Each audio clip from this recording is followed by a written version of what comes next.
తండ్రికి తగ్గ తనయుడిగా నువ్వు ఎదగాలి.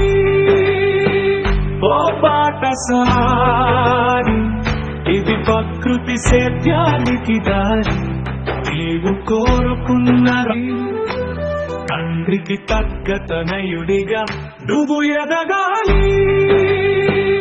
ఓ పాఠశాలి, ఇది ప్రకృతి సేద్యానికి దారి, నీవు కోరుకున్నది. తండ్రికి తగ్గ తనయుడిగా నువ్వు ఎదగాలి. ఓ పాఠశాలి, ఇది ప్రకృతి సేద్యానికి దారి, నీవు కోరుకున్నది. తండ్రికి తగ్గ తనయుడిగా నువ్వు ఎదగాలి. ఓ పాఠశాలి, ఇది ప్రకృతి సేద్యానికి దారి, నీవు కోరుకున్నది. తండ్రికి తగ్గ తనయుడిగా నువ్వు ఎదగాలి.